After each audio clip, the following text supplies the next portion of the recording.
હવામાન વિભાગે આગામી 28 ઓગસ્ટથી 2 સપ્ટેમ્બર સુધી રાજ્યમાં હળવાથી મધ્યમ વરસાદની આગાહી કરી છે। ખાસ કરીને આજે દક્ષિણ ગુજરાતમાં છૂટાછવાયા સ્થળોએ ભારે વરસાદને લઈને યલો એલર્ટ આપવામાં આવ્યું છે। માછીમારોને દરિયો ન ખેડવા સૂચના આપવામાં આવી છે। તો બીજી તરફ અંબાલાલ પટેલે નવરાત્રિમાં પણ રાજ્યમાં છૂટાછવાયા સ્થળોએ વરસાદ થવાની શક્યતા વ્યક્ત કરી છે। અત્રે ઉલ્લેખનીય છે કે સૌરાષ્ટ્ર કચ્છમાં કોઈ વોર્નિંગ આપવામાં આવી નથી, માત્ર હળવા ઝાપટાની શક્યતા રહેશે। બંગાળની ખાડીમાં લો પ્રેશર સિસ્ટમના કારણે વરસાદનું જોર વધશે। રાજ્યમાં અત્યાર સુધીમાં 641.8 મીમી વરસાદ નોંધાયો છે, જે સામાન્ય કરતાં 14% વધુ છે।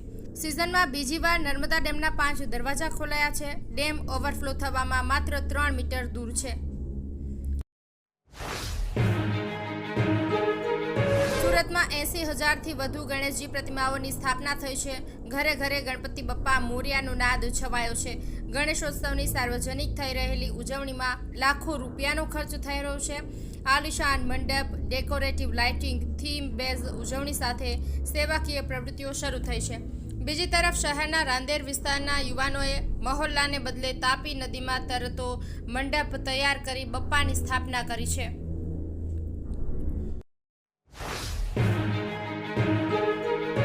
અમદાવાદના નવા નરોડા વિસ્તારમાં 27 ઓગસ્ટની મોડી રાત્રે ગણેશ સ્થાપના સમયે કોમ્પ્લેક્સનો સ્લેબ ધરાશાયી થવાની ઘટના બની હતી। બાપા સીતારામ ચોક પાસે પંચમુખી હનુમાન ગ્રુપ દ્વારા ખૂબ મોટા પાયે ભગવાન ગણેશજીની મૂર્તિનું સ્થાપનાનું આયોજન કરવામાં આવ્યું હતું। ત્યારે રાત્રે 9 વાગ્યાની આસપાસ એક કોમ્પ્લેક્સનું સ્લેબ ધરાશાયી થતાં 3 બાળક અને મહિલાઓ સહિત 10થી વધુ લોકો ભોંયરામાં પટકાયા હતા। મોટી સંખ્યામાં લોકો ભગવાનના દર્શન કરવા આવ્યા હતા। તે સમયે આ દુર્ઘટના બની હતી।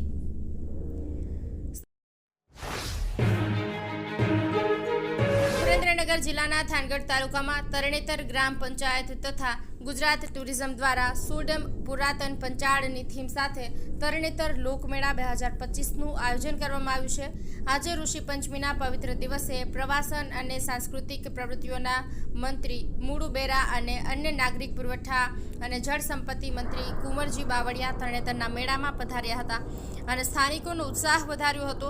મેળામાં ગ્રામીણ ઓલિમ્પિક્સમાં અવનવી રમતો યોજાઈ હતી, તેમજ સાંજે લોક ડાયરામાં કલાકારોએ ગીતો લોક સાહિત્ય રજૂ કરીને સૌને મંત્રમુગ્ધ કર્યા હતા।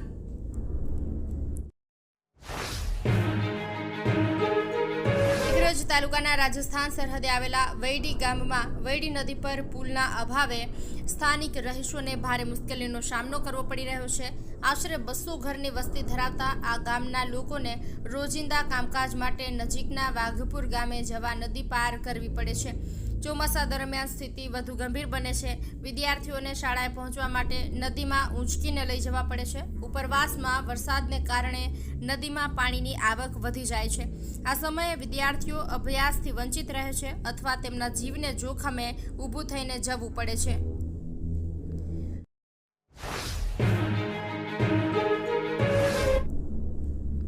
વડોદરા મહાનગરપાલિકાના ફાયર બ્રિગેડ વિભાગમાં સાધનોની ખરીદીમાં થયેલા કથિત કૌભાંડ વિરુદ્ધ શહેર કોંગ્રેસે અનોખી રીતે વિરોધ કર્યો છે। વડોદરાના રાવપુરા ખાતે જીપીઓ ખાતે યોજાયેલા આ વિરોધ પ્રદર્શનમાં કોંગ્રેસ કાર્યકર્તાઓએ સૂત્રોચ્ચાર, પોસ્ટર અને સિસોટી વગાડીને પણ સત્તાધારી પક્ષ પર ગંભીર આક્ષેપો કર્યા છે। કોંગ્રેસે વડાપ્રધાન અને મુખ્યમંત્રીને પત્ર લખીને તપાસની માંગણી કરી છે। ફાયર બ્રિગેડના સાધનોમાં ખરીદીમાં કૌભાંડ મામલે સ્થાયી સમિતિને બરખાસ્ત કરવાની માંગણી કરી છે।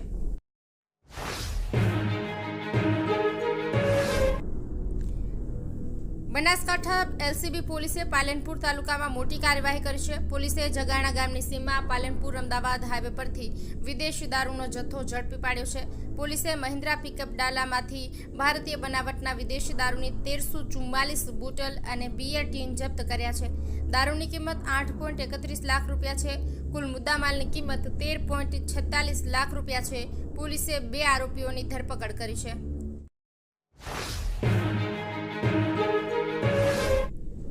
ગીર સોમનાથ જિલ્લાના નવનિયુક્ત પોલીસ અધિક્ષક જયદીપસિંહ જાડેજાએ આજે વિધિવત રીતે કાર્યભાર સંભાળ્યો છે। તેમણે પોલીસ પરિવાર સાથે સોમનાથ મહાદેવના દર્શન કર્યા અને ધ્વજા પૂજા તેમજ સોમેશ્વર મહાપૂજામાં ભાગ લીધો હતો। એસપી જાડેજા પાઘ પૂજાની પાલખી યાત્રામાં પણ જોડાયા હતા।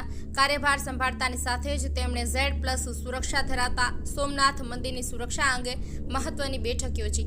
આ બેઠકમાં સોમનાથ સુરક્ષા અધિકારીઓ અને મંદિર ટ્રસ્ટના અધિકારીઓ ઉપસ્થિત રહ્યા હતા। મંદિર સુરક્ષાને વધુ સુદૃઢ બનાવવા માટે વિસ્તૃત ચર્ચા કરવામાં આવી હતી।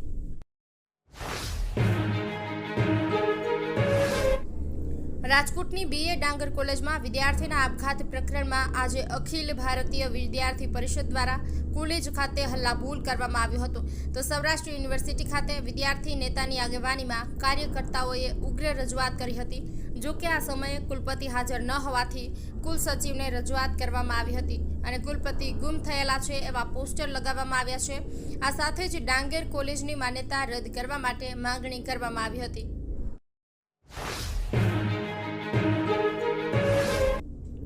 ગઢડા ઉમરાળા વલભીપુરના ધારાસભ્ય શંભુનાથ ટુંડિયા સામે આજે મહત્વપૂર્ણ રજૂઆત થશે। કોંગ્રેસ અને દલિત સમાજના આગેવાનો સિંહોર નાયબ કલેક્ટરને આવેદનપત્ર આપશે। આ આવેદનપત્રમાં ધારાસભ્ય શંભુનાથ ટુંડિયા પાસેથી રાજીનામાની માંગ કરવામાં આવશે। કોંગ્રેસ અને દલિત સમાજના પ્રતિનિધિઓએ ધારાસભ્ય વિરુદ્ધ કેટલાક આરોપો મૂક્યા છે। તેમના મતે ધારાસભ્ય લોકોના કામમાં રસ દાખવતા નથી, તેઓ લોકોને મુલાકાત આપતા નથી, ફોન પર વાત કરવાનું પણ ટાળે છે, દલિત સમાજને લગતી ઘટનાઓમાં પણ હાજરી આપતા નથી।